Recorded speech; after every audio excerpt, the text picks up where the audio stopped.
지금 베이징이 발칵 뒤집혔습니다. 전 세계를 집어삼키려던 중국의 1조 2천억 원짜리 실크로드 프로젝트가 카자흐스탄 사막에서 완벽하게 침몰했기 때문입니다. 최전개 인력 200명, 최첨단 장비까지 총동원했습니다. 그런데 한국이 내민 예산은 고작 120억 원이었습니다. 전 세계가 코웃음 쳤습니다. 메추리알로 바위를 치겠다는 겁니까? 그로부터 정확히 6개월. 카자흐스탄에서 터진 결과는 중국의 자존심을 산산조각냈습니다. 고작 100분의 1 예산으로도 중국을 압도적으로 추월한 것입니다. 유엔은 이례적으로 특별 보고서를 발행했습니다. 그리고 그 보고서에 등장한 이름 고려인, 90년 전 강제로 이 땅에 버려졌던 그들이 돌아와 사막을 황금으로 뒤바꿨습니다. 돈으로는 절대 살 수 없는 무기가 있었습니다. 지금부터 그 충격적인 실체를 공개합니다. 저는 지금 카자흐스탄 크지로르다 외곽에 홀로 서 있습니다.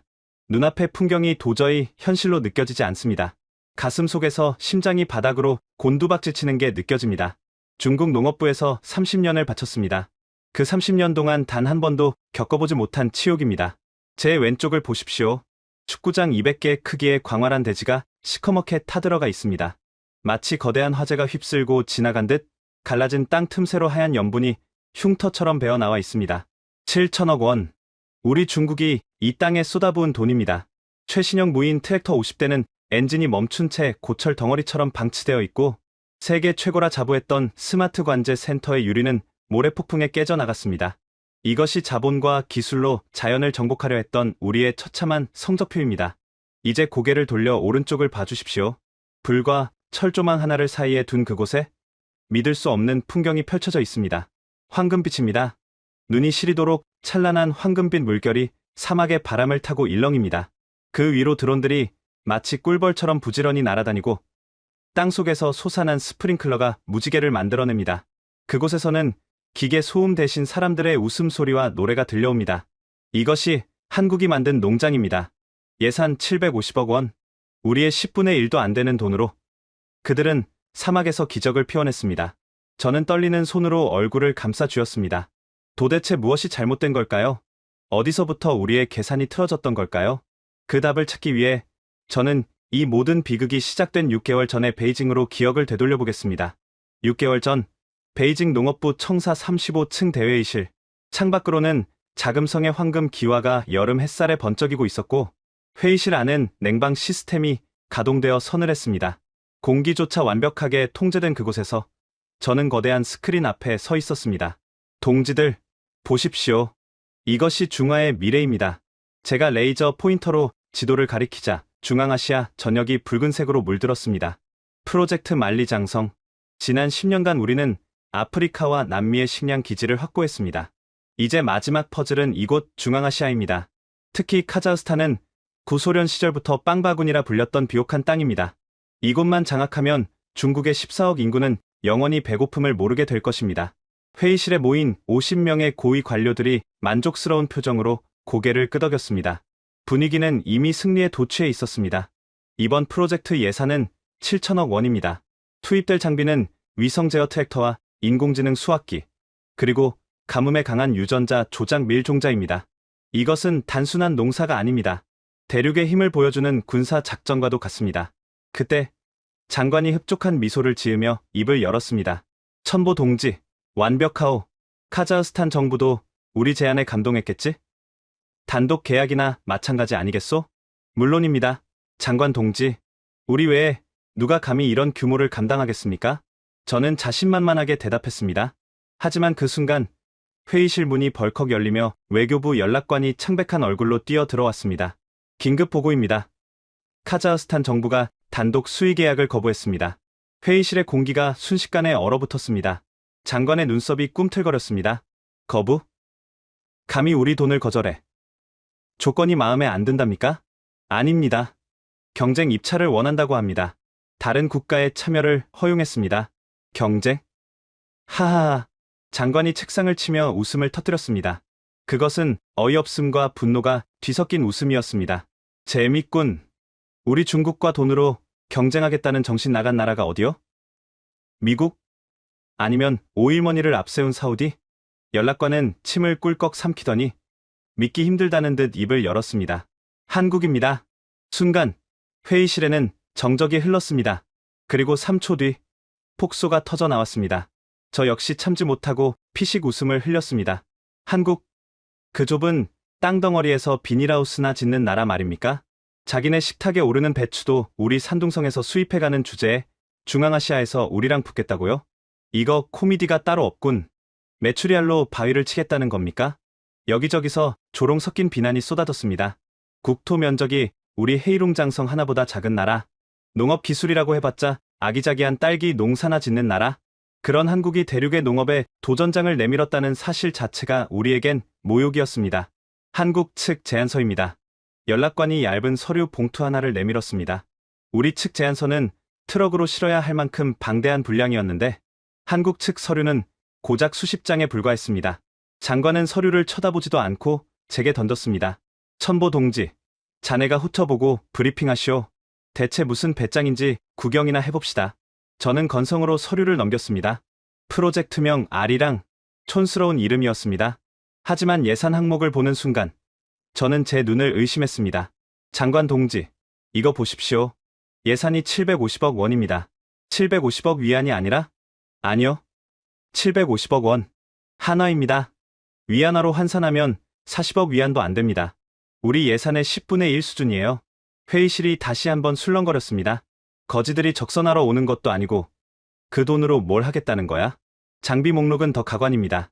대형 트랙터 0대, 콤바인 0대, 대신 소형 드론 50대와 센서 3,000개가 전부입니다. 아, 그리고 현지 인력을 고용하겠답니다. 고려인이라 불리는 소수민족 노인들을요. 저는 헛웃음을 참으며 스크린에 한국팀 리더의 프로필을 띄웠습니다. 사진 속 인물은 20대 후반의 젊은 여자였습니다. 화장기 없는 얼굴에 작업복을 입고 머리를 질끈 묶은 모습이었습니다. 이름 윤서아, 28살, 한국의 조그만 스마트팜 스타트업 대표입니다. 식물유전학을 전공했다는데 대규모 플랜트 경험은 전무합니다. 그냥 학교에서 화초나 키우던 아가씨 같습니다. 장관이 혀를 찼습니다. 쯧쯧. 한국 정부도 포기한 프로젝트구만. 구색 맞추기로 어린애 하나 보낸 거야. 천보 동지, 이번 출장은 휴가라고 생각하고 다녀오시오. 가서 대륙의 농업이 뭔지, 진짜 스케일이 뭔지 저 꼬마 아가씨한테 확실히 교육해주고 오시오. 알겠습니다. 아주 잔인할 만큼 확실하게 보여주겠습니다. 자본의 차이가 무엇인지, 그리고 넘지 말아야 할 선이 어디인지 저는 자신만만하게 대답했습니다. 그때는 몰랐습니다. 제가 얼마나 어리석었는지. 서류 마지막 장에 적힌 그 문구를 주의 깊게 봤어야 했습니다. 우리는 땅을 정복하지 않습니다. 땅의 기억을 되살릴 뿐입니다. 그때는 그저 약자들의 감상적인 변명이라고 생각했습니다. 농업은 과학이고 물량이고 화학전입니다. 기억 따위가 소금 사막에서 곡식을 키워낼 리 없다고 믿었습니다. 그렇게 저는 오만의 날개를 달고 카자흐스탄으로 향했습니다. 일주일 뒤 저는 크지로르다 공항에 내렸습니다. 비행기 트랩을 내려오는 순간 건조하고 뜨거운 바람이 뺨을 때렸습니다.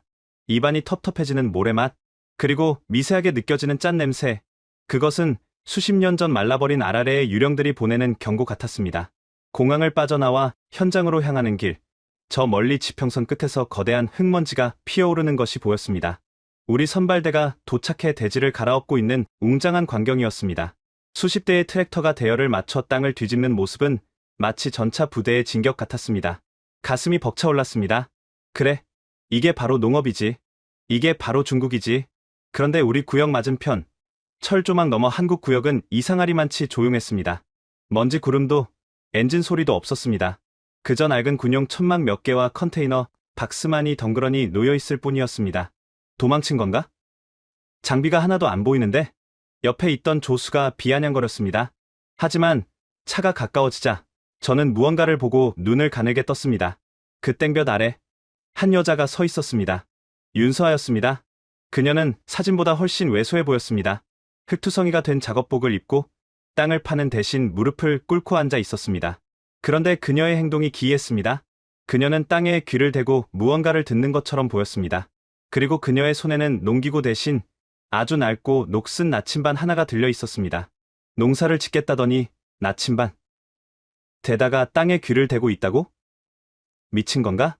호기심과 비웃음을 동시에 머금고 저는 차에서 내렸습니다.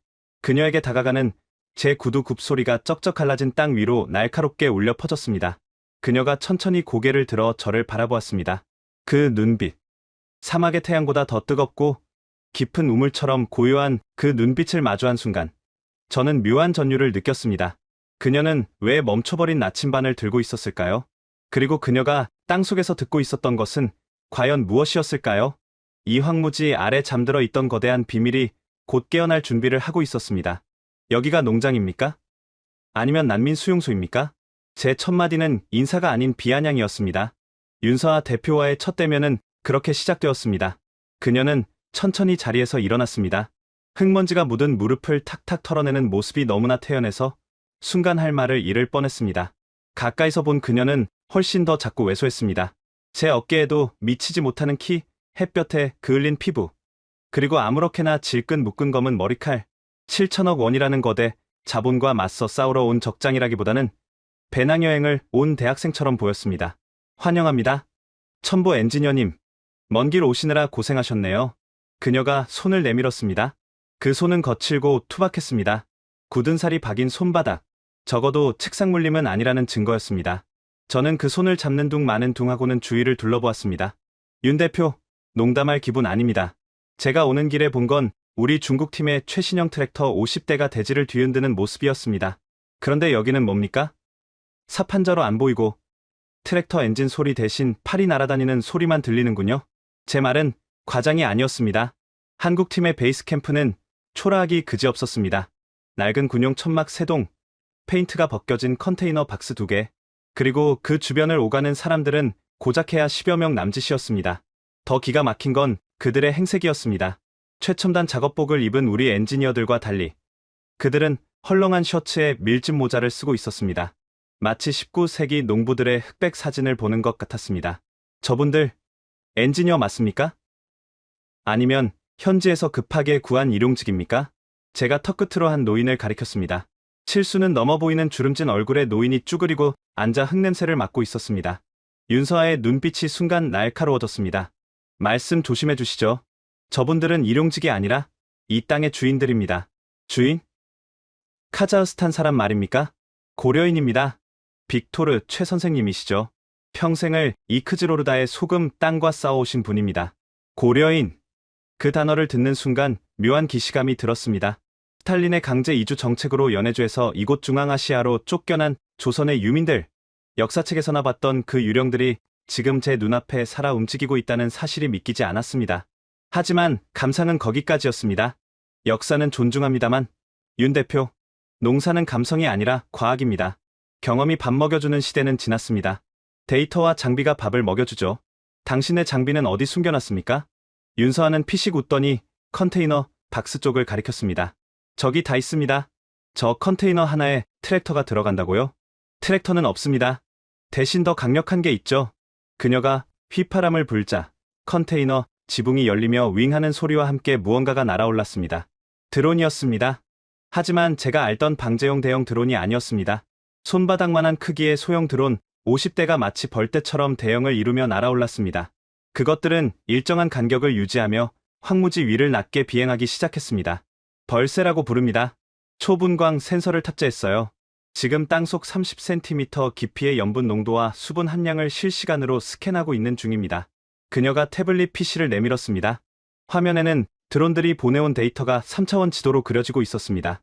붉은색, 파란색, 노란색 점들이 땅속의 상태를 적나라하게 보여주었습니다. 화려하군요. 하지만 윤 대표, 지도를 그리는 게 농사는 아니지 않습니까? 땅을 갈아야 씨를 뿌리죠. 우리 중국팀은 이미 심토 파쇄기를 투입해서 땅을 1m 깊이로 갈아엎고 있습니다. 굳은 땅을 깨부수고 숨을 쉬게 해야 하니까요. 당신들은 언제까지 구경만 할 겁니까? 제 지적에 윤서아는 고개를 저었습니다. 이 땅은 갈아엎으면 죽습니다. 뭐라고요? 크지로르다의 흙은 표면만 말라있을 뿐, 그 아래는 거대한 소금 호수나 다름없어요. 트랙터로 깊게 갈아버리면 모세관 현상 때문에 지하의 소금기가 표면으로 올라옵니다. 그러면 여기는 농토가 아니라 염전이 되어버려요. 땅을 깨우는 게 아니라 땅을 죽이는 짓이라고요. 저는 코웃음을 쳤습니다. 이거 참. 우리 중국 농업부 박사님들이 그걸 몰라서 트랙터를 돌리는 줄 아십니까? 우리는 특수 코팅된 종자를 씁니다. 염분 따위는 버틸 수 있다고요. 겁먹고 아무것도 안 하는 것보다는 낫죠. 겁먹은 게 아닙니다. 듣고 있는 겁니다. 윤서아는 다시 아까 그 자세로 돌아가 무릎을 꿇었습니다. 그리고 손에 들고 있던 낡은 물건을 제게 보여주었습니다. 처음에는 고장난 나침반인 줄 알았습니다. 유리는 깨져 있었고 바늘은 녹이 슬어 움직이지 않았습니다. 아니, 자세히 보니 바늘이 가리키는 방향이 이상했습니다. 북쪽이 아니었습니다. 바늘은 미세하게 떨리며 서쪽을 가리키고 있었습니다. 이게 뭔지 아십니까? 고물상에서 주워온 나침반입니까? 아니요. 1937년 제 증조할아버지가 연해주에서 강제로 열차에 태워질 때 품에 안고 계셨던 겁니다. 그녀의 목소리가 낮게 가라앉았습니다. 바람 소리마저 멈춘 듯 했습니다. 이 나침반은 고장난 게 아닙니다. 북쪽을 가리키지 않거든요. 이건 고향을 가리킵니다. 동쪽, 한반도를요. 하지만 지금은 바늘이 움직이지 않아요. 왜인지 아세요? 저도 모르게 마른 침을 삼켰습니다. 그녀의 눈동자 속에 서려 있는 설명할 수 없는 깊은 슬픔과 분노 때문이었습니다. 여기가 바로 종착역이기 때문입니다. 할아버지와 수만 명의 고려인이 짐짝처럼 버려진 곳, 살기 위해 맨손으로 땅을 파고 토구를 지었던 곳. 이 땅의 흙일 그램에는 소금만 있는 게 아닙니다. 그분들의 피와 눈물이 섞여 있어요. 그래서 함부로 기계를 들이댈 수 없는 겁니다. 땅이 아파하니까요. 순간 등골이 서늘해지는 것을 느꼈습니다. 그녀는 지금 농업기술자가 아니라 무당처럼 말하고 있었습니다. 하지만 더 놀라운 것은 그녀 뒤에 서 있던 고려인 노인 빅토르 최의 눈빛이었습니다. 그는 아무 말 없이 저를 뚫어지게 응시하고 있었습니다. 그 눈빛은 마치 너희는 이 땅을 모른다고 말하는 것 같았습니다. 저는 짐짓 헛기침을 하며 분위기를 깼습니다. 감동적인 스토리군요. 하지만 윤 대표, 감성으로 농사가 된다면 시인들이 제일 부자였겠죠. 역사는 밥을 주지 않습니다. 우리는 6개월 뒤에 결과로 말하게 될 겁니다. 그때 가서 땅이 아프네, 어쩌네 하는 변명은 통하지 않을 겁니다. 물론입니다. 결과로 보여드리죠. 다만 윤서아는 일어서서 제 눈을 똑바로 쳐다보았습니다. 저희가 심을 씨앗은 당신들의 유전자 조작 밀과는 다릅니다. 이 땅이 허락한 유일한 생명이니까요. 저는 더 이상 대화를 섞고 싶지 않았습니다. 미신을 맹신하는 아마추어들과 말싸움을 해봤자 시간 낭비였습니다. 저는 몸을 돌려 제 차로 향했습니다. 멀리서 우리 중국팀의 트랙터들이 굉음을 내며 대지를 뒤집는 소리가 들려왔습니다. 저 힘, 저 파괴력, 저것이 바로 문명이고 기술이었습니다. 하지만 차에 올라타 시동을 거는 순간 백미러로 본 한국팀의 모습이 제 뇌리에서 떠나지 않았습니다. 그들은 여전히 땅을 파지 않았습니다. 대신 드론들이 일제히 땅으로 내려와 쇠꼬챙이 같은 센서들을 받기 시작했습니다.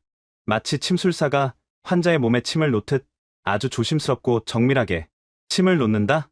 그때 문득 윤서아가 했던 말이 떠올랐습니다. 지하에 소금기가 올라온다. 설마 그녀의 말이 사실일까요? 아니, 그럴 리 없습니다. 우리에겐 세계 최고의 토양학자들이 있었습니다. 그들이 틀렸을 리 없습니다. 저는 불안한 마음을 애써 지우며 엑셀을 밟았습니다. 그날 밤, 저는 숙소 창문을 통해 밖을 내다보았습니다. 우리 중국 캠프는 대낮처럼 환한 조명을 켜놓고 24시간 철야 작업을 하고 있었습니다. 거대한 기계들의 움직임은 웅장했습니다. 반면 철조망 너머 한국 캠프는 칠흑 같은 어둠에 잠겨 있었습니다. 오직 작은 모닥불 하나만이 붉게 타오르고 있었습니다. 그리고 그 모닥불 주위로 그림자들이 모여들고 있는 것이 보였습니다. 낮에 봤던 10여 명의 엔지니어들 외에도 어둠 속에서 수십 명의 고려인들이 걸어 나와 모닥불 주위로 둥글게 앉았습니다. 그들은 아주 낮은 목소리로 노래를 부르고 있었습니다. 바람에 실려온 그 노래는 구슬프면서도 어딘가 섬뜩했습니다. 아리랑, 아리랑, 아라리요. 그것은 단순한 노래가 아니었습니다. 거의 90년 전 이 땅에 버려진 원혼들을 달래는 진홍곡처럼 들렸습니다. 도대체 저들은 밤마다 모여서 무엇을 하는 걸까요? 그리고 윤서아는 저 유령 같은 사람들과 함께 무슨 작당을 꾸미고 있는 걸까요?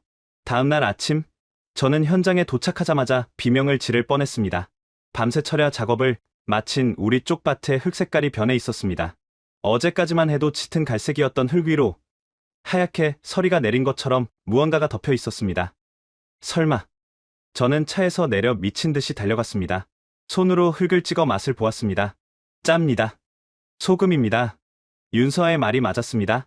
우리가 땅을 깊게 갈아엎은 탓에 지하에 잠들어 있던 소금기가 모세관을 타고 올라온 것입니다. 식은땀이 흘렀습니다. 하지만 진짜 공포는 그때부터 시작이었습니다. 저 멀리 지평선에서부터 희뿌연 모래 폭풍이 몰려오고 있었기 때문입니다. 단순한 모래바람이 아니었습니다.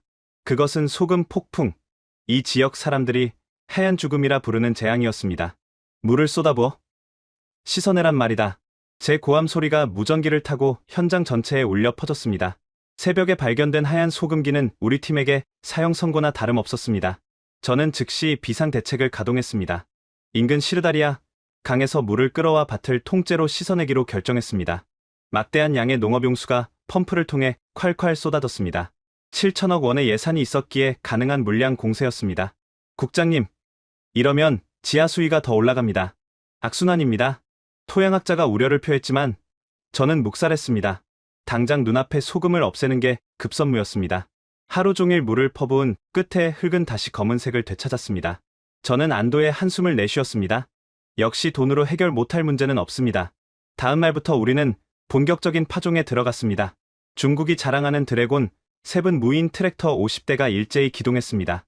위성 GPS와 연동된 이 기계들은 오차 범위 2cm 내에서 정확하게 줄을 맞춰 씨를 뿌렸습니다. 우리가 선택한 작물은 허베이 3호라는 유전자 조작 밀이었습니다. 가뭄에 강하고 성장이 빨라 석 달이면 수확이 가능한 괴물 같은 품종이었습니다. 광활한 100헥타르의 대지가 순식간에 정리되었습니다. 기계가 지나간 자리는 자대고 그은 듯 반듯했습니다. 이것이 바로 현대 농업의 정수였습니다. 저는 벅차오르는 가슴을 진정시키며 옆을 돌아보았습니다. 과연 한국팀은 무엇을 하고 있을까요? 철조망 너머 한국 구역은 여전히 고요했습니다. 트랙터는커녕 경운기 한 대도 보이지 않았습니다. 대신 그들은 이상한 짓을 하고 있었습니다. 윤서아 대표와 엔지니어들이 드론을 띄우고 있었는데 그 드론들은 씨앗을 뿌리는 게 아니라 땅에 무언가를 쏘고 있었습니다. 뭐 하는 거지? 비비탄 총싸움이라도 하나? 저는 고성능 망원경을 눈에 갖다 댔습니다. 드론 하단부에는 압축 공기 발사기가 달려 있었습니다. 피슈 미세한 소음과 함께 드론이 땅을 향해 캡슐 같은 것을 쏘아보냈습니다. 땅을 갈아엎지 않고 흙 속에 직접 씨앗을 박아 넣는 방식이었습니다. 저건 직파 재배? 미쳤군. 저 딱딱한 소금 땅에 구멍도 안 파고 씨를 심겠다고? 직파 재배는 벼농사에서나 쓰는 방식입니다. 게다가 이곳은 돌처럼 굳은 황무지입니다. 씨앗이 뿌리를 내리기도 전에 말라 죽을 게 뻔했습니다. 더 충격적인 것은 그들이 심는 작물의 정체였습니다. 저는 망원경의 배율을 최대치로 높였습니다. 캡슐이 깨지면서 나온 씨앗. 그것은 밀이 아니었습니다. 옥수수도 아니었습니다. 길쭉하고 갸름한 모양. 쌀? 맙소사, 쌀이라고? 저는 헛웃음을 넘어 경악했습니다. 쌀은 물을 가장 많이 필요로 하는 작물입니다. 이곳은 연 강수량이 200mm도 안 되는 반건조 사막지대입니다. 여기서 벼농사를 짓겠다는 건 사하라 사막에서 열대우림을 만들겠다는 소리와 같았습니다. 윤서아, 당신 완전히 돌았군. 제정신이 아니야. 저는 확신했습니다. 저들은 농사를 지으러 온 게 아니라 한국 정부의 세금을 공중분해시키러 온 것이라고. 승부는 이미 결정났습니다. 우리는 가뭄에 특화된 밀을 심었고 그들은 물 먹는 하마인 벼를 심었습니다. 결과는 뻔했습니다. 하지만 며칠 뒤 제 확신에 금이 가기 시작했습니다. 매일 밤 한국 캠프에서는 기이한 광경이 목격되었습니다. 낮에는 드론을 날리고 밤에는 컨테이너 박스에 불이 꺼지지 않았습니다. 궁금증을 참지 못한 저는 야밤을 틈타 한국 구역 근처로 다가갔습니다. 보안 요원들의 눈을 피해 철조망 가까이 엎드렸습니다. 컨테이너의 열린 문틈으로 내부가 보였습니다. 벽면을 가득 채운 대형 모니터들이 번쩍이고 있었습니다. 그 화면에는 믿을 수 없는 데이터가 흐르고 있었습니다. 토양 미생물 활성도 45%에서 62%로 상승, 염분 분해, 박테리아 증식률 양호, 뿌리 활착 시뮬레이션 성공 확률 88%. 미생물? 그때 윤서아의 목소리가 들렸습니다. 빅토르 선생님, 오늘 드론으로 살포한 K-메타 미생물 반응이 아주 좋아요. 염분을 먹이로 삼는 녀석들이라 흙 속의 소금기를 빠르게 분해하고 있어요. 이 속도면 모세관 현상을 역이용할 수 있겠어요. 빅토르 최라 불리는 고려인 노인이 고개를 끄덕였습니다. 그래, 내 어릴 적 할아버지가 말씀하셨지. 소금 땅에는 짠 걸 좋아하는 풀이 따로 있다고. 자네가 가져온 그 미생물, 흙 냄새를 바꾸고 있어. 달큰한 냄새가 나기 시작했네. 저는 귀를 의심했습니다. 그들이 드론으로 쏘아보낸 캡슐에는 씨앗만 들어있는 게 아니었습니다. 한국의 발효 기술로 배양한 특수 미생물이 함께 들어있었던 것입니다. 그 미생물들이 딱딱한 흙을 부드럽게 만들고 소금기를 분해해 영양분으로 바꾸고 있었습니다. 화학 비료가 아니라 미생물이라고? 땅을 갈아엎는 게 아니라 흙 자체의 체질을 바꾼다고? 등골이 서늘해지는 것을 느꼈습니다. 중국은 거대한 트랙터로 땅을 정복하려 했지만 한국은 보이지 않는 미생물로 땅을 설득하고 있었습니다. 이것은 하드웨어와 소프트웨어의 싸움이었습니다. 아니, 파괴와 치유의 싸움이었습니다. 그리고 그날 밤, 저는 또 다른 기이한 소리를 들었습니다. 아리랑, 아리랑. 고려인들이 부르는 노래가 아니었습니다. 미세한 기계음이었습니다. 수십 대의 드론이 밤하늘을 날며 내는 프로펠러 소리가 묘하게도 일정한 음계를 이루고 있었습니다. 그들은 드론의 주파수를 조작해 작물에게 스트레스를 덜 주는 특정 음파를 발생시키고 있었습니다. 과학과 감성이 결합된 실로 섬뜩할 정도로 정교한 계산이었습니다. 일주일 후 싹이 트기 시작했습니다. 중국 구역은 예상대로였습니다. 유전자 조작밀이 무서운 속도로 자라났습니다. 척박한 땅에서도 푸른 싹을 틔우는 그 생명력에 저는 다시 자신감을 찾았습니다. 보십시오. 이것이 대륙의 속도입니다. 하지만 한국 구역은 조용했습니다. 드문드문 연한 초록색 점들이 보일 뿐 우리처럼 밭 전체가 푸르러지는 장관은 없었습니다. 거 보십시오. 변은 안 된다니까요. 다 말라 비틀어질 겁니다. 부하 직원들이 킬킬거렸습니다. 하지만 저는 웃을 수 없었습니다. 망원경으로 본 그 작은 싹들의 색깔이 예사롭지 않았기 때문입니다. 그것은 일반적인 벼의 연두색이 아니었습니다. 짙은, 아주 짙은 청록색이었습니다. 마치 강철로 만든 풀처럼 단단해 보였습니다. 저게 벼라고? 무슨 벼가 저렇게 생겼지? 의문은 꼬리에 꼬리를 물었습니다. 하지만 그 의문을 풀 시간은 주어지지 않았습니다. 파종이 끝나고 한 달이 지난 어느 날, 하늘의 색깔이 변하기 시작했기 때문입니다. 오후 2시였지만 사방이 황혼처럼 어두워졌습니다. 대기의 흐름이 멈춘 듯 고요했습니다. 쥐 죽은 듯한 정적. 그것은 폭풍 전야였습니다. 국장님, 기상 레이더에 이상 신호가 잡힙니다. 관제실에서 다급한 보고가 올라왔습니다. 단순한 모래 폭풍입니까? 아닙니다. 풍속 40m급 돌풍입니다. 그런데 성분이 이상합니다. 공기 중 염분 농도가 급격히 올라가고 있습니다. 염분 농도 상승. 순간 잊고 있었던 공포가 되살아났습니다. 하얀 죽음. 크지로르다의 저주라 불리는 소금 폭풍이 오고 있었습니다.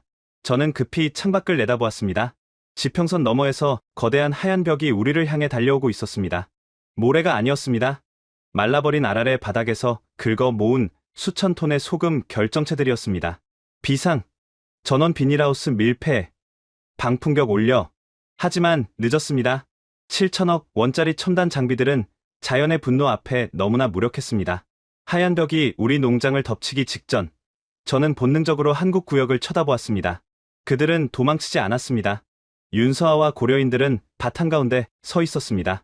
그리고 그들의 드론들이 마치 가미카제처럼 폭풍을 향해 날아오르고 있었습니다. 뭐 하려는 거지? 자살이라도 하겠다는 건가? 그 순간 쾅 하는 소리와 함께 세상이 하얗게 지워졌습니다.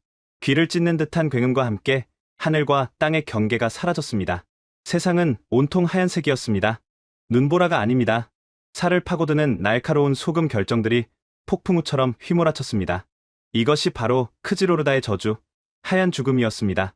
방풍벽이 무너집니다. 비닐하우스 3동 파손, 트랙터 엔진룸에 소금이 들어갑니다. 관제실 무전기에서는 비명이 터져 나왔습니다. 저는 창밖을 보려 했지만 유리창은 이미 불투명한 하얀색으로 덮여 있었습니다. 소금 모래가 창문을 사포처럼 긁어대고 있었기 때문입니다. 7천억 원을 들여 세운 최첨단 시설들이 자연의 분노 앞에서는 종이배처럼 위태로워 보였습니다. 엔진 꺼. 흡기구 막아. 제발. 저는 고함을 질렀지만 제 목소리는 폭풍 속에 묻혔습니다. 바람은 시속 120km를 넘나들었고 공기 중 염분 농도는 치사량을 넘어섰습니다. 우리 작물들은 비명을 지르고 있었습니다. 유전자 조작으로 강화된 허베이 3호 밀조차도 이 끔찍한 염분의 공습을 견뎌낼 재간은 없었습니다. 잎사귀 표면의 기공이 소금기에 막혀 숨을 쉬지 못하고 말라 비틀어지기 시작했습니다. 폭풍은 장장 6시간 동안 계속되었습니다. 바람이 잦아들었을 때 밖으로 나가 본 광경은 처참했습니다. 대지는 하얀 소금으로 뒤덮여 있었습니다. 마치 눈이 내린 것 같았지만 그것은 죽음의 색이었습니다. 우리 농장에 푸르던 밀밭은 잿빛으로 변해 있었습니다. 잎사귀 끝이 타들어 가득 갈색으로 말랐고 줄기는 힘없이 꺾여 있었습니다. 피해 상황 보고에 제 목소리는 떨리고 있었습니다. 트랙터 15대 전자회로 고장, 센서 80% 불통, 그리고 작물의 40%가 고사 위기입니다. 40%. 첫 번째 위기에서 벌써 절반 가까이를 잃었습니다. 저는 다리에 힘이 풀려 주저앉을 뻔했습니다. 하지만 그때 문득 한국팀 생각이 났습니다. 그쪽은 더 심하겠지. 벼는 밀보다 약하니까. 저는 비틀거리며 철조망 쪽으로 향했습니다. 한국 구역은 우리보다 지대가 낮아 소금기가 더 많이 고였을 게 뻔했습니다. 전멸했을 겁니다. 아니, 전멸해야만 했습니다. 그래야 제 마음이 조금이라도 편해질 테니까요. 하지만 철조망 너머를 본 순간 저는 제 눈을 의심했습니다. 한국 농장은 멀쩡했습니다. 어떻게?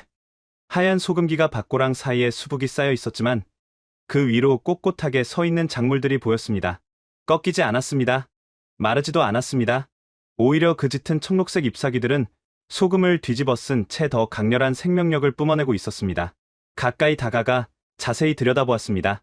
잎사귀 표면에 미세한 털 같은 것이 돋아나 있었습니다. 소금 결정들이 그 털 위에 맺혀 있을 뿐 잎의 기공을 막지 못하고 있었습니다. 이게 벼라고? 그때였습니다. 흙투성이가 된 윤서아 대표가 밭에서 걸어 나왔습니다. 그녀는 드론 한 대를 회수하고 있었습니다. 놀라셨나 보네요. 첨보 엔지니어님, 이게 뭡니까? 어떻게 벼가 소금 폭풍을 견딥니까? 우리 유전자 조작 밀도 다 죽었는데? 제가 따지듯 물었습니다. 윤서아는 덤덤하게 대답했습니다. 저희가 심은 건 일반 벼가 아닙니다. 염생 벼입니다.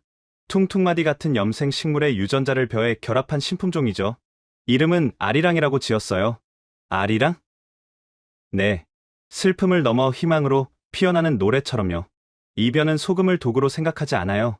오히려 소금을 흡수해서 세포 내액포에 격리시킵니다. 삼투압을 조절해서 물을 더 잘 빨아들이죠. 즉, 소금이 비료나 다름없는 셈입니다. 소금을 먹는 벼라니 머리를 한 대 얻어맞은 기분이었습니다. 우리는 소금을 피하려고 땅을 씻어내고 비닐을 덮었지만 한국팀은 소금을 이용하고 있었습니다. 그리고 하나 더. 아까 보셨던 드론들이 한 일을 설명해드리죠. 윤서아가 태블릿을 보여주었습니다. 화면에는 폭풍이 몰아칠 때 드론들이 밭 위를 비행하며 무언가를 뿌리는 영상이 재생되었습니다. 폭풍이 오기 직전 드론들이 키토산 코팅제를 살포했습니다. 개 껍데기에서 추출한 천연 물질이죠. 이게 잎사귀에 얇은 막을 형성해서 소금기가 직접 닿는 걸 막아줬어요. 마치 갑옷을 입힌 것처럼요. 저는 할 말을 잃었습니다. 유전자 조작과 천연 코팅제, 최첨단 생명공학과 자연의 지혜가 완벽하게 결합된 전략이었습니다. 저희는 땅을 억지로 바꾸려 하지 않았어요. 땅의 성질에 맞는 작물을 데려왔을 뿐이죠.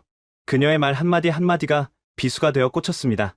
7천억 원의 장비가 고철이 되는 동안 750억 원의 지혜는 살아남았습니다. 패배감이 밀려왔습니다. 하지만 이것은 시작에 불과했습니다. 며칠 뒤 두 번째 재앙의 전조가 나타났기 때문입니다. 복구 작업이 한창이던 어느 날 오후, 하늘 저 멀리서 검은 구름대가 몰려오고 있다는 보고가 들어왔습니다. 비구름입니까? 아닙니다. 레이더에 잡히는 패턴이 생물체 같습니다. 생물체? 설마. 저는 급히 망원경을 들었습니다. 지평선을 새까맣게 뒤덮으며 다가오는 그것, 윙하는 소름 끼치는 날갯짓 소리가 바람을 타고 들려왔습니다. 메뚜기였습니다. 중앙아시아의 악몽. 한번 휩쓸고 지나가면 풀 한 폭이 남기지 않는다는 그 악명 높은 사막 메뚜기 떼였습니다. 수억 마리의 굶주린 잎들이 우리를 향해 돌진하고 있었습니다. 비상. 전원 살충제 준비해. 드론 띄워. 저는 공포에 질려 소리쳤습니다. 1차 위기에서 살아남은 작물들을 이번에는 지켜야 했습니다. 중국팀은 보유한 모든 화학 무기를 꺼내 들었습니다. 고농도 살충제를 탑재한 방제 드론 50대가 출격했습니다. 다 죽여버려. 접근하지 못하게 해. 하얀 소금 폭풍이 지나간 자리에 이번에는 검은 죽음의 그림자가 드리워졌습니다. 과연 우리는, 그리고 한국팀은 이 거대한 식탐 앞에서 살아남을 수 있을까요? 저는 문득 빅토르 최 노인의 얼굴이 떠올랐습니다. 그는 폭풍이 오기 전날 밤 하늘을 보며 무언가 중얼거렸습니다. 바람이 달다. 손님들이 오겠어. 아주 배가 고픈 손님들이. 그는 알고 있었던 걸까요? 그리고 한국팀은 이번에도 벼를 지켜낼 수 있을까요? 메뚜기는 소금처럼 피할 수 있는 존재가 아닙니다. 갉아먹고 씹어먹고 삼켜버리는 괴물들입니다. 이번에는 아리랑 벼의 갑옷도 소용없을 것입니다. 저는 떨리는 손으로 무전기를 잡았습니다. 발포해. 한 마리도 남기지 마. 전쟁이 시작되었습니다. 하지만 그 전쟁의 양상은 제 예상과는 전혀 다른 방향으로 흘러가고 있었습니다. 삐익. 날카로운 사이렌 소리가 농장을 뒤흔들었습니다. 지평선 너머에서부터 몰려오는 검은 구름. 그것은 비구름이 아니었습니다. 수억 마리의 사막 메뚜기 떼였습니다. 그들이 날갯짓을 할 때마다 하늘이 어두워졌고 공기 중에는 썩은 풀 냄새 같은 비린내가 진동했습니다. 전원 전투 배치. 드론 띄워. 화학 살포기 가동해. 저는 고래고래 소리를 질렀습니다. 이건 농사가 아니라 전쟁이었습니다. 중국이 자랑하는 최신형 방제 드론 50대가 일제히 날아올랐습니다. 드론 하단부에서는 희뿌연 살충제 가스가 뿜어져 나왔습니다. 죽여.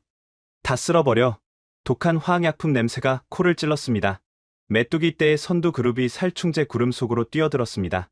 후두둑. 수천 마리의 메뚜기 사체가 빗방울처럼 땅으로 떨어졌습니다. 성공입니다. 국장님, 효과가 있습니다. 부하 직원들이 환호했습니다. 하지만 그 기쁨은 채 1분을 가지 못했습니다. 국장님. 저것들 안 죽습니다. 그냥 뚫고 들어옵니다. 살충제를 뒤집어 쓰고도 멀쩡한 녀석들이 나타나기 시작했습니다. 아니, 오히려 더 독이 오른 듯 맹렬하게 달려들었습니다. 내성입니다. 이놈들 이미 살충제에 적응했습니다. 아프리카와 중동을 거치며 수많은 화학 공격에서 살아남은 최정예 변종 메뚜기들이었습니다. 독가스조차 그들의 식탐을 멈출 수 없었습니다. 검은 파도가 우리 방어선을 뚫고 밀밭으로 쏟아져 들어왔습니다. 안 돼. 내 밀밭. 저는 비명을 질렀습니다. 7천억 원을 들인 유전자 조작 밀이 순식간에 갉아먹히기 시작했습니다. 사각사각하는 소름 끼치는 씹는 소리가 농장 전체를 메웠습니다. 트랙터 50대는 멈춰섰고 드론들은 배터리가 다 되어 추락했습니다. 우리는 속수무책이었습니다. 그때였습니다. 절망에 빠져 주저앉아 있던 제 눈에 믿을 수 없는 광경이 들어왔습니다. 철조망 너머 한국 구역. 그곳은 이상하리만치 조용했습니다. 살충제 냄새도 드론의 굉음도 없었습니다. 대신 기이한 소리가 들려왔습니다. 우웅, 우웅. 마치 거대한 파이프 오르간이 울리는 듯한 저주파 소리였습니다. 한국팀이 설치한 스피커 타워에서 흘러나오는 소리였습니다. 뭐지? 음악이라도 트는 건가? 저는 망원경을 들었습니다. 한국론의 가장자리에 수십 개의 검은 스피커 타워가 세워져 있었습니다. 그리고 그 타워에서 뿜어져 나오는 음파에 메뚜기 떼가 반응하고 있었습니다. 저것들 봐라. 한국 쪽으로는 안 가잖아? 메뚜기 떼가 마치 보이지 않는 벽에 부딪힌 것처럼 방향을 틀고 있었습니다. 한국론 상공 10m 높이의 투명한 돔이 쳐진 것 같았습니다. 음파, 방어막입니다. 부하 직원이 소리쳤습니다. 특정 주파수의 초음파를 쏴서 메뚜기들의 비행 감각을 교란시키고 있습니다. 서로 부딪히고 땅으로 떨어지게 만드는 겁니다. 하지만 그게 다가 아니었습니다.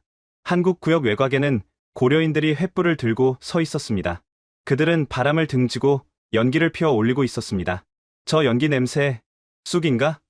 매캐하지만 향긋한 쑥 냄새가 진동했습니다. 빅토르 최노인이 지휘하는 고려인들은 마른 쑥과 허브를 태워 연막을 치고 있었습니다. 전통 방식입니다. 옛날 우리 조상들이 쓰던 방법이죠. 메뚜기들이 싫어하는 냄새를 피우는 겁니다. 최첨단 음파 기술과 수백 년 된 전통 지혜의 결합. 한국팀은 살충제 한 방울 쓰지 않고 메뚜기 떼를 물리치고 있었습니다. 그때 윤서아 대표의 목소리가 확성기를 통해 들려왔습니다. 지금입니다. 유인 드론 발진. 한국팀 진영에서 드론 10여 대가 날아올랐습니다. 이번에는 살충제가 아니라 무언가 끈적한 액체를 뿌리고 있었습니다. 페로몬입니다. 메뚜기들을 유인하는 집합 페로몬입니다. 드론들이 메뚜기 떼를 몰고 농장 밖 황무지로 유인하기 시작했습니다. 마치 양치기 개가 양떼를 몰듯 드론들은 거대한 검은 구름을 이끌고 멀리 사라져 갔습니다. 와! 한국팀 진영에서 함성이 터져 나왔습니다. 고려인 노인들이 덩실덩실 춤을 추고 젊은 엔지니어들이 서로 얼싸안았습니다. 그들의 노는 푸른 벼가 무성했고 단 한 포기도 뜯기지 않았습니다. 반면 우리 중국 구역은 처참했습니다. 밀밭의 절반이 앙상한 줄기만 남았습니다. 바닥에는 죽은 메뚜기 시체가 수북했고 살아남은 놈들은 여전히 배를 채우고 있었습니다. 국장님, 추가 피해율 20%입니다. 누적 피해 60%를 넘었습니다. 부하 직원의 보고에 저는 아무 말도 할 수 없었습니다. 7천억 원의 최신 무기가 쑥 연기와 소리 따위에 졌다는 사실을 받아들일 수가 없었습니다. 이건 사기야. 이건 말도 안 돼. 저는 땅을 치며 통곡했습니다. 하지만 진짜 절망은 아직 끝나지 않았습니다. 메뚜기 때가 지나가고 일주일 뒤 하늘이 붉게 타오르기 시작했기 때문입니다. 마지막 재앙, 가뭄이었습니다. 강수량 0mm, 기온 45도, 지표면 온도 60도, 모든 수분을 말려버리는 살인적인 폭염이 찾아왔습니다. 인근 시르다리아, 강의 수위가 급격히 낮아졌고 우리 펌프장은 바닥을 드러냈습니다. 물을 퍼와 트랙터 엔진을 시킬 물조차 부족했습니다. 스프링클러는 멈춰섰고 살아남은 밀들은 갈색으로 타들어갔습니다. 잎사귀가 바스라지고 줄기가 힘없이 고개를 숙였습니다. 국장님, 저 수조가 말랐습니다. 앞으로 3일이면 전멸입니다. 3일, 7천억 원짜리 프로젝트의 시한부 선고였습니다. 저는 타들어가는 목을 움켜쥐고 한국 구역을 바라보았습니다. 너희도 마찬가지겠지. 벼는 물 없으면 죽잖아. 하지만 제 기대는 또다시 무너졌습니다. 한국노는 여전히 푸르렀습니다. 아니, 더 싱싱해 보였습니다. 도대체 물을 어디서 구하는 거야? 강물도 말랐는데 저는 미칠 것 같아서 망원경을 집어던지고 한국 구역으로 달려갔습니다. 철조망을 붙잡고 소리쳤습니다. 윤서아, 당신 마법사야? 물을 어디서 훔쳐오는 거야? 윤서아가 천천히 걸어 나왔습니다. 그녀의 손에는 흙이 묻은 호스 하나가 들려 있었습니다. 훔치는 게 아닙니다. 아껴 쓰는 겁니다. 저희는 땅 위에 물을 뿌리지 않아요. 다 증발해 버리니까요. 대신 땅 속에 이 호스를 묻었습니다. 점적 관수 시스템이죠. 그녀가 호스를 들어 보였습니다. 미세한 구멍들이 뚫려 있었습니다. 이 구멍으로 물방울을 똑똑 떨어뜨려요. 정확히 벼뿌리 근처에만요. 낭비되는 물이 없죠. 당신들이 스프링클러로 100을 쓸 때 저희는 10만 씁니다. 점적 관수, 사막 농업의 교과서적인 기술입니다. 하지만 벼농사에 이걸 적용했다고요? 벼는 물에 잠겨야 자라잖아. 거짓말하지 마. 그건 고정관념입니다. 저희가 개발한 건식 벼 품종은 뿌리가 깊게 뻗어서 적은 물로도 살 수 있어요. 그리고 그녀가 땅을 가리켰습니다. 이 흙을 보세요. 촉촉하죠? 그녀가 흙을 한 줌 쥐어 보이자 물기가 배어 나왔습니다. 보수제를 섞었습니다. 고분자 폴리머죠. 물을 머금고 있다가 식물이 필요할 때만 내어줍니다. 땅 속에 작은 저수지를 만든 셈이죠. 저는 그 자리에 주저앉았습니다. 완패였습니다. 기술력, 전략, 그리고 자연을 대하는 태도까지 모든 면에서 졌습니다. 물 좀 줘. 제 입에서 비명 같은 신음이 새어나왔습니다. 목이 타들어갔습니다. 중국팀 캠프에는 마실 물조차 떨어져 가고 있었습니다. 자존심이고 뭐고 다 필요 없었습니다. 살고 싶었습니다. 그때 윤서아가 철조망 문을 열고 나왔습니다. 그녀의 손에는 생수병이 들려 있었습니다. 드세요. 그녀가 물병을 내밀었습니다. 저는 허겁지겁 받아 마셨습니다. 차가운 물이 식도를 타고 넘어가자 정신이 번쩍 들었습니다. 그리고 부끄러움이 밀려왔습니다. 적장에게 구걸하다니. 왜 주는 겁니까? 제가 떨리는 목소리로 물었습니다. 당신들은 우리 적이잖아요. 우리가 망해야 당신들이 이기는 거잖아요. 윤서아는 씁쓸하게 웃었습니다. 적이라뇨. 우리는 같은 땅에서 밥을 구하는 농부들일 뿐입니다. 가뭄 앞에서는 국경도 경쟁도 없어요. 살아야죠. 같이. 그녀의 뒤로 빅토르 최 노인이 서 있었습니다. 그는 묵묵히 고개를 끄덕였습니다. 천보씨, 우리 고려인들은 거의 90년 전 빈손으로 이 땅에 왔을 때 카자흐스탄 사람들에게 빵 한 조각을 얻어먹고 살았소. 배고픔의 고통을 누구보다 잘 알지. 자네들 밀밭이 죽어가는 걸 보니 마음이 아프네. 그 순간 저는 제 자신이 너무나 작게 느껴졌습니다. 7천억 원이라는 돈으로 거들먹거렸던 제 오만이 부끄러워 견딜 수가 없었습니다. 저희가 도와드릴까요? 윤서아가 물었습니다. 저희 관수 시스템을 연결해 드릴 수 있어요. 다 살릴 순 없겠지만 남은 밀이라도 구해야죠. 하지만 그러면 당신들 물이 부족해질 텐데. 괜찮아요. 조금씩 아껴 쓰면 버틸 수 있습니다. 같이 살아야죠. 그녀의 눈빛은 진심이었습니다. 계산도 전략도 없는 순수한 휴머니즘. 그 앞에서 저는 완전히 무너져 내렸습니다. 고맙습니다. 정말 고맙습니다. 저는 눈물을 흘리며 고개를 숙였습니다. 중국 농업부 수석 엔지니어라는 직함도, 대륙의 자존심도 다 내려놓았습니다. 그저 목마른 한 인간으로서 감사를 표했습니다. 그날 밤 한국팀과 중국팀 엔지니어들이 함께 모여 호스를 연결했습니다. 철조망 사이로 물이 흐르기 시작했습니다. 생명의 물이 말라가는 중국 밀밭을 적셨습니다. 국경을 넘는 물줄기. 그것은 단순한 관계 수로가 아니었습니다. 화해와 생명의 핏줄이었습니다. 하지만 이 평화로운 풍경 뒤에는 우리가 미처 알지 못했던 더 큰 비밀이 숨겨져 있었습니다. 윤서아가 그토록 이 땅을 지키려 했던 진짜 이유, 그리고 빅토르 최노인이 거의 90년을 기다려온 그날이 다가오고 있었기 때문입니다. 쏴! 말라비틀어진 대지 위로 물이 흐르는 소리는 세상에서 가장 아름다운 음악이었습니다. 한국팀의 저수조에서 연결된 검은 호스를 타고 생명의 물이 우리 중국 구역으로 넘어왔습니다. 쩍쩍 갈라진 땅이 물을 머금고 짙은 갈색으로 변해가는 모습을 보며 저는 넋을 잃고 서 있었습니다. 7천억 원의 예산으로도 막지 못한 가뭄이었습니다. 최첨단 위성 제어 시스템도 거대한 펌프장도 무용지물이었습니다. 그런데 고작 750억 원짜리 한국팀이, 그것도 경쟁 상대인 우리를 살리고 있었습니다. 국장님, 밀들이 살아나고 있습니다. 잎사귀에 다시 물이 오릅니다. 부하 직원들이 환호성을 질렀습니다. 죽어가던 허베이 3호 밀들이 고개를 들기 시작했습니다. 기적 같은 광경이었습니다. 하지만 제 가슴 한구석에는 여전히 의문이 남았습니다. 왜? 도대체 왜 우리를 돕는 거지? 저는 윤서아 대표를 찾아갔습니다. 그녀는 흙투성이가 된 작업복을 입고 빅토르 최노인과 함께 수로를 점검하고 있었습니다. 윤 대표, 이해가 안 갑니다. 우리 밀이 다 죽으면 당신들이 확실하게 이기는 거 아닙니까? 60% 이상이 죽은 마당에 나머지도 죽게 내버려두면 100% 승리일 텐데요. 제 질문에 윤서아는 잠시 일손을 멈추고 저를 바라보았습니다. 그녀의 눈빛은 깊고 고요했습니다. 천보 엔지니어님, 승리가 뭐죠? 상대방을 밟고 올라서는 게 승리인가요? 아니면 같이 살아서 더 많은 사람을 먹이는 게 승리인가요? 그야, 경쟁이니까. 농부는 경쟁자가 아닙니다. 생명을 다루는 사람들은 동업자죠. 당신의 밀이 죽으면 그만큼 식량이 줄어듭니다. 누군가는 굶겠죠. 저는 제 눈앞에서 작물이 죽어가는 꼴을 못 봅니다. 그게 밀이든 벼든 중국 것이든 한국 것이든. 그녀의 단호한 대답에 저는 말문이 막혔습니다. 그녀는 28살의 젊은 사업가가 아니었습니다. 대지의 마음을 가진 진짜 농부였습니다. 그리고 이분 덕분이죠. 윤서아가 빅토르 최노인을 가리켰습니다. 할아버지가 그러셨어요. 1937년 강제 이주 열차에서 내린 고려인들이 추위와 배고픔에 떨고 있을 때 카자흐스탄 현지인들이 빵과 물을 나눠줬다고요. 자기들도 먹을 게 부족했는데 말이죠. 그 빵 한 조각이 수만 명의 고려인을 살렸습니다.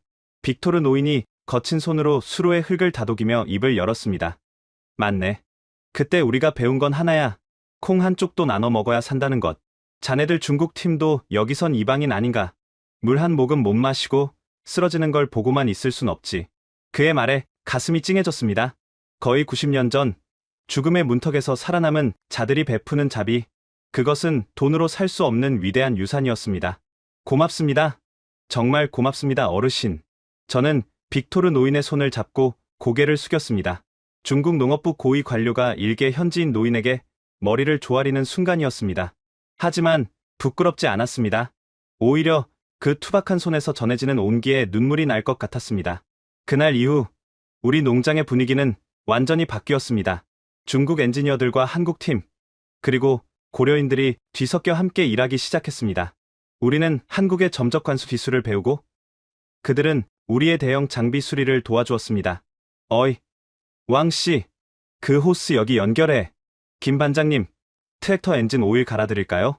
서로 말이 통하지 않아도 손짓 발짓으로 소통했습니다. 밤에는 모닥불을 피워놓고 컵라면과 양꼬치를 나눠 먹었습니다. 이거 한국 라면 아닙니까? 매운맛 죽이는데요. 중국 양꼬치 소스도 기가 막히네요. 이거 한국 가면 대박 나겠어요. 국경도, 경쟁도 사라진 밤이었습니다. 저는 그 광경을 지켜보며 깨달았습니다. 우리가 7천억 원으로 사려고 했던 것은 땅이었지만 정작 얻어야 했던 것은 사람의 마음이었다는 것을. 그리고 드디어 운명의 수확일이 다가왔습니다. 6개월간의 대장정이 끝나는 날, 황금빛으로 물든 들판 위로 뜨거운 태양이 떠올랐습니다. 하지만 그 빛깔은 두 구역이 확연히 달랐습니다. 우리 중국 구역은 얼룩덜룩했습니다. 염분 폭풍과 메뚜기 때 가뭄의 상처로 듬성듬성 빈 곳이 많았습니다. 겨우 살아남은 밀들도 키가 작고 이삭이 빈약했습니다. 반면 한국 구역은 와, 탄성이 절로 나왔습니다. 황금빛 융단을 깔아놓은 듯 완벽했습니다. 빽빽하게 들어찬 벼 이삭들이 고개를 숙이고 있었고 바람이 불 때마다 쏴 하는 소리가 파도처럼 울려 퍼졌습니다. 그 소리는 마치 대지가 부르는 승전가 같았습니다. 수확량 집계 결과 나왔습니다. 심사위원이 떨리는 목소리로 발표했습니다. 중국팀 목표 대비 마이너스 40%, 최종 실패 판정. 한국팀 목표 대비 플러스 30%, 초과 달성. 품질 최상급 40% 실패 대 30% 초과 달성. 수치로 증명된 완벽한 패배였습니다. 7천억 원의 자본이 750억 원의 지혜 앞에 무릎을 꿇은 순간이었습니다. 저는 패배를 인정해야 했습니다. 하지만 이상하게도 마음은 편안했습니다. 오히려 후련했습니다. 축하합니다. 윤 대표, 제가 먼저 손을 내밀었습니다. 당신들이 이겼습니다. 완벽하게요. 윤서아는 제 손을 잡으며 미소 지었습니다. 아니요. 첨보 엔지니어님, 우리가 이긴 게 아닙니다. 이 땅이 이긴 겁니다. 우리는 그저 땅의 목소리를 들었을 뿐이에요. 그때 빅토르 최 노인이 갓 수확한 벼 이삭 한 줌을 들고 다가왔습니다. 그의 눈가에는 눈물이 고여 있었습니다. 이 냄새, 맡아보게. 그가 벼 이삭을 제 코끝에 대주었습니다. 구수하고 달콤한 냄새, 흙 냄새와 햇볕 냄새가 섞인 생명의 향기였습니다. 거의 90년 만이야. 내 아버지가 돌아가시기 전에 그토록 드시고 싶어 했던 고향 쌀밥 냄새야. 이 척박한 소금 땅에서 기어이 벼를 키워내다니. 장하다. 정말 장해. 노인은 벼 이삭의 얼굴을 묻고 흐느꼈습니다. 그 모습을 보며 저도 모르게 눈시울이 붉어졌습니다. 윤서아의 눈에서도 눈물이 주르륵 흘러내렸습니다. 할아버지, 약속 지켰어요. 이제 마음껏 드세요. 고향의 맛. 그 순간 저는 알았습니다. 한국팀이 이 기적을 만들어낸 진짜 힘을. 그것은 최첨단 기술도 미생물도 아니었습니다. 바로 한이었습니다. 거의 90년의 세월을 뛰어넘어 조상들의 못다 이룬 꿈을 이루겠다는 간절함. 그 뜨거운 마음이 차가운 소금 땅을 녹이고 생명을 피워낸 것입니다. 그날 밤 성대한 수확 잔치가 열렸습니다. 갓 지은 햅쌀밥의 김이 모락모락 피어올랐습니다. 자, 드시지요. 윤서아가 제게 밥 한 공기를 건넸습니다. 윤기가 흐르는 하얀 쌀밥 한 숟가락 떠서 입에 넣었습니다. 씹을수록 단맛이 배어 나왔습니다. 짭짤한 눈물 맛도 섞여 있는 것 같았습니다. 30년 동안 전 세계의 산의 진미를 다 먹어봤지만 이 밥맛은 평생 잊을 수 없을 것 같았습니다. 맛있습니다. 정말 맛있습니다. 저는 밥그릇을 비우며 속으로 다짐했습니다. 이 패배를 잊지 않겠노라고. 그리고 언젠가 다시 도전할 때는 돈이 아니라 마음으로 농사를 짓겠노라고. 하지만 잔치가 끝날 무렵 윤서아가 저를 따로 불렀습니다. 보여드릴 게 있어요. 제가 왜 이 프로젝트에 모든 걸 걸었는지. 그녀는 주머니에서 낡은 나침반을 꺼냈습니다. 6개월 전 처음 만났을 때 보여줬던 그 고장난 나침반이었습니다. 이 나침반 뒷면을 열어보세요. 저는 떨리는 손으로 나침반 뚜껑을 열었습니다. 그 속에는 낡고 빛바랜 흑백 사진 한 장이 접혀 있었습니다. 이분은 사진 속에는 앳된 얼굴의 여인이 갓난아기를 안고 있었습니다. 그리고 여인의 손에는 작은 주머니 하나가 들려 있었습니다. 제 증조할머니입니다. 1937년 강제 이주 열차 안에서 찍은 사진이죠. 할머니가 손에 쥐고 계신 저 주머니, 뭔지 아세요? 글쎄요. 돈 주머니인가요? 아니요. 벽시입니다. 벽시. 할머니는 피난길에도 벽시를 챙기셨어요. 언젠가 고향에 돌아가면 심겠다고요? 하지만 결국 이곳 크지로르다에 묻히셨죠. 벽시를 품에 안은 채로요. 윤서아의 목소리가 떨렸습니다. 제가 심은 알이랑 벼의 모태가 된 유전자. 바로 할머니가 남기신 그 벽시에서 추출한 겁니다. 거의 90년 동안 잠들어 있던 씨앗을 제가 깨운 거예요. 전율이 흘렀습니다. 그녀가 심은 것은 단순한 계량종이 아니었습니다. 거의 90년 전 한 여인이 목숨 걸고 지켜낸 희망의 씨앗이었습니다. 역사가 되살아난 것입니다. 그래서 포기할 수 없었어요. 할머니가 보고 계시니까요. 그녀는 밤하늘을 올려다보았습니다. 수많은 별들이 쏟아질 듯 빛나고 있었습니다. 마치 거의 90년 전 이곳에서 쓰러져간 수많은 고려인들의 영혼처럼. 천보씨, 당신들의 7천억 원은 대단합니다. 하지만 우리에겐 거의 90년의 시간이 있었어요. 돈으로 살 수 없는 시간이죠. 저는 아무 말도 할 수 없었습니다. 그저 고개를 끄덕일 뿐이었습니다. 완벽한 패배였습니다. 그리고 가장 아름다운 패배였습니다. 수학의 기쁨도 잠시, 며칠 뒤 크지로르다에는 전 세계에서 날아온 헬리콥터 소리가 요란하게 울려 퍼졌습니다. 카자흐스탄 대통령과 농업부 장관, 그리고 UN 식량농업기구 조사단이 도착한 것입니다. 그들은 믿을 수 없는 이 기적을 직접 확인하러 왔습니다. 천보 수석 엔지니어, 결과 보고를 시작하게. 카자흐스탄 장관이 근엄한 표정으로 말했습니다. 저는 떨리는 손으로 마이크를 잡았습니다. 수십 대의 카메라가 저를 향하고 있었습니다. 중국 농업부의 자존심이 걸린 자리였지만 저는 거짓말을 할 수 없었습니다. 보고드립니다. 중국팀 만리장성 프로젝트 최종 실패입니다. 장내가 술렁거렸습니다. 7천억 원을 쏟아붓고 실패라니. 카자흐스탄 대통령의 표정이 굳어졌습니다. 실패 원인이 뭔가? 자연을 이기려 했기 때문입니다. 저희는 땅을 정복 대상으로 보았습니다. 1m 깊이로 갈아엎고 화학 비료를 쏟아부었습니다. 하지만 그 결과 지하의 염분을 깨웠고 토양 생태계를 파괴했습니다. 저는 고개를 숙였습니다. 반면 한국팀은 땅과 대화했습니다. 카메라가 일제히 윤서아 대표 쪽으로 돌아갔습니다. 그녀는 담담한 표정으로 서 있었습니다. 한국팀 아리랑 프로젝트 예산 750억 원, 최종 성공, 목표 대비 130% 달성. 특히 제가 숨을 골랐습니다. 토양 염분 농도가 50% 감소했습니다. 한국팀이 투입한 미생물과 특수 벼 품종이 소금기를 정화한 것입니다. 이건 단순한 수학이 아닙니다. 땅의 치유입니다.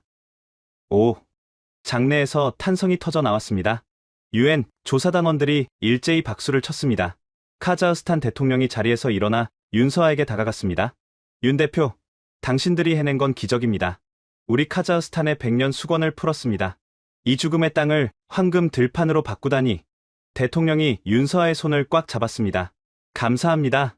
정말 감사합니다. 윤서아는 겸손하게 미소 지었습니다. 아닙니다. 대통령님, 저희가 한 게 아닙니다. 이 땅의 주인들이 한 겁니다. 그녀가 뒤에 서 있던 고려인들을 가리켰습니다. 낡은 정장을 차려입은 노인들이 수줍게 서 있었습니다. 그들 중 빅토르 최 노인이 앞으로 나왔습니다. 카카, 제 아버지가 1937년 이곳에 버려졌을 때 손에 쥐고 있던 건 벽시 한 줌이었습니다. 언젠가 고향의 쌀 맛을 보겠다고요? 하지만 그 꿈을 이루지 못하고 눈을 감으셨죠. 오늘 그 꿈을 이뤘습니다. 노인의 목소리가 떨렸습니다. 그는 품에서 하얀 쌀이 담긴 작은 주머니를 꺼내 대통령에게 바쳤습니다. 이 쌀은 우리 아버지들의 피와 땀입니다. 받아주십시오. 대통령은 주머니를 받아 들고 냄새를 맡았습니다. 그리고 눈시울이 붉어졌습니다. 향기롭군요. 정말 향기롭습니다. 이 쌀을 아리랑이라고 부르겠습니다. 우리 카자흐스탄과 고려인의 우정을 상징하는 이름으로. 우레와 같은 박수가 쏟아졌습니다. 고려인 노인들은 서로 부둥켜 안고 울음을 터뜨렸습니다. 거의 90년의 한이 풀리는 순간이었습니다. 하지만 진짜 충격은 그 다음에 이어졌습니다. 공식 행사가 끝나고 윤서아가 저를 따로 불렀습니다. 천보 엔지니어님, 드릴 말씀이 있어요. 그녀는 저를 데리고 한국 구역의 한 구석으로 갔습니다. 그곳에는 작은 비석 하나가 세워져 있었습니다. 1937년 강제 이주 희생자들을 기리며 비석 앞에는 다 수확한 벼 이삭과 하얀 국화꽃이 놓여 있었습니다. 사실 제 증조할머니 무덤이 이 근처 어딘가에 있다고 들었어요. 정확한 위치는 모르지만요. 윤서아가 비석을 쓰다듬으며 말했습니다. 할머니는 돌아가실 때까지 고향을 그리워하셨대요. 아리랑 노래만 나오면 하염없이 우셨다고. 그래서 제가 이 프로젝트 이름을 아리랑으로 지은 거예요. 그녀의 눈에서 눈물이 주르륵 흘러내렸습니다. 할머니, 보고 계세요? 저 약속 지켰어요. 이제 편히 쉬세요. 여기 황금 들판이 할머니 이불이에요. 저는 가슴이 먹먹해졌습니다. 그녀가 싸운 대상은 중국이 아니었습니다. 7천억 원의 자본도 아니었습니다. 그녀는 거의 90년이라는 세월, 그리고 망각과 싸우고 있었던 겁니다. 윤 대표, 당신은 진정한 승리자입니다. 제가 진심을 담아 말했습니다. 아니요. 천보 씨, 승리자는 우리가 아닙니다. 바로 이분들이죠. 그녀가 고려인들을 가리켰습니다. 저분들이 없었다면 불가능했습니다. 흙의 성질, 바람의 방향, 물길의 흐름, 모든 걸 알려주셨어요. 돈으로 살 수 없는 지혜였죠. 그때 빅토르 최 노인이 다가와 제 어깨를 두드렸습니다. 자네도 고생 많았네. 중국 팀도 열심히 했어. 결과는 좀 아쉽지만 실패는 성공의 어머니라지 않나? 하하. 그의 너털 웃음에 저도 모르게 웃음이 나왔습니다. 네, 어르신. 많이 배웠습니다. 특히 돈보다 귀한 게 있다는 거요. 저는 윤서아와 빅토르 최에게 깊이 허리를 숙였습니다. 감사합니다. 그리고 존경합니다. 그날 밤, 저는 카자흐스탄을 떠나기 전 마지막으로 한국 농장을 둘러보았습니다. 달빛 아래 황금빛 벼 이삭들이 은은하게 빛나고 있었습니다.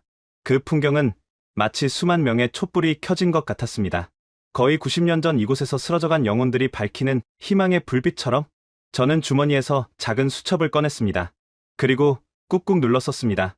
크지로르다에서 나는 기술을 보았고 그들은 역사를 보았다. 나는 땅을 이기려 했고 그들은 땅을 위로했다. 완벽한 패배를 인정한다. 이 수첩은 제가 중국 농업부에 제출할 최종 보고서의 초안이 될 것입니다. 비록 해임될지라도 진실만은 기록으로 남기고 싶었습니다. 비행기 트랩에 오르기 전 윤서아가 뛰어왔습니다. 그녀의 손에는 작은 선물 상자가 들려 있었습니다. 천보씨, 이거 가져가세요. 이게 뭡니까? 벽씨예요. 알이랑 1호 벽씨. 중국 가서 심어보세요. 염분 많은 땅에서도 잘 자랄 거예요. 저는 깜짝 놀랐습니다. 이 귀한 걸 경쟁자에게 줘도 됩니까? 특허 기술 유출 아닌가요? 윤서아는 활짝 웃었습니다. 기술은 나누라고 있는 거잖아요. 중국에도 굶주리는 사람들이 있을 텐데 도움이 된다면 기꺼이 드려야죠. 할머니도 그러셨을 거예요. 저는 벽씨 상자를 가슴에 품었습니다. 7천억 원보다 더 무겁고 더 뜨거운 선물이었습니다. 고맙습니다. 정말 고맙습니다. 잘 키우겠습니다. 비행기가 이륙했습니다. 창밖으로 멀어지는 크지로르다의 대지, 검은색 중국 구역과 황금색 한국 구역이 선명하게 대비되었습니다. 하지만 제 눈에는 그 경계가 보이지 않았습니다. 오직 하나 된 마음, 그리고 거의 90년의 세월을 뛰어넘은 화해의 물결만이 보였습니다. 안녕, 크지로르다. 안녕, 아리랑. 언젠가 다시 만날 날을 기약하며 베이징 서우두 국제공항에 도착했을 때 저를 기다리고 있던 건 화려한 환영 인파가 아니었습니다. 검은 양복을 입은 감사원 직원들이었습니다. 천보 동지, 농업부로 동행하시죠. 청문회가 준비되어 있습니다. 예상했던 일입니다. 7천억 원을 날려 먹은 책임자를 그냥 둘 리 없었죠. 저는 담담하게 그들을 따라갔습니다. 청문회장은 살벌했습니다. 50명의 위원들이 저를 노려보고 있었습니다. 천보, 7천억 원을 허공에 날리고 빈손으로 돌아왔나? 변명이라도 해보게.